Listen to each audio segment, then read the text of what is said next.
பட்டியல் சமூக மக்களுக்கான ஒரு சென்ட்ரல் கவர்மெண்ட் ஸ்கீம்ல ஒதுக்குறாங்க. ஸ்காலர்ஷிப்ஸாவோ, இல்ல அமௌண்ட்ஸாவோ ஏதோ ஒண்ணு போணும். அத அந்த திட்டத்துக்கு பயன்படுத்தணும். அந்த மக்களுக்கு பயன்படுத்தணுன்றது நம்ம அரசாங்கம் தானேங்க செய்யணும். அவங்க தானே எடுத்து செய்யணும். ஏன் அரசாங்கம் செய்யல? அரசு ஆளக்கூடியது திமுக அரசு. திமுக அரசு அந்த நிதிய எடுத்து பயன்படுத்தி இருக்கணும்ல. நீங்க ஏன் அதிகாரிகள் மட்டத்துல மட்டும் இந்த குறைய சொல்லிட்டு அப்படியே தள்ளி போறீங்க? அதிகாரிகள் திருடி கொடுக்குறாங்கல்ல, பலாயிரம் கோடி பல லட்சம் கோடி திருடி கொடுக்குறாங்கல்ல, இந்த திருடி கொடுக்கிற அதிகாரிகளை கட்டுப்படுத்தக்கூடிய ஆளுமை மிக்க அமைச்சர்களே இல்லை. ஆளுமை மிக்க அமைச்சர்களே இல்லை.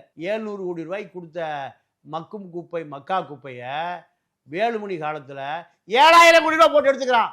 இல்லையா வழக்கு போடு, வழக்க போடு, ஆதாரத்தோடு நிரூபிக்கிறேன். 700 கோடி எங்க, 7000 கோடி எங்க? வேலுமணி காலத்துல ஆதாரங்களை பேப்பரோட நான் கொடுக்குறேன் கவர்மெண்ட். இப்போ அதே வேலுமணி அடிச்ச 700 கோடி 7000 கோடி போட்டு எடுத்துட்டு போனதை நேரு பண்ணிட்டு இருக்காரு. அப்போ யார் இதை கேட்பது? அதிகாரிகள் எதை சொல்லுகிறார்களோ அதை அமைச்சராக இருக்கிறவர்களும் முதலமைச்சராக இருக்கிறவர்களோ அப்படியே கேட்டுக்கிறாங்க.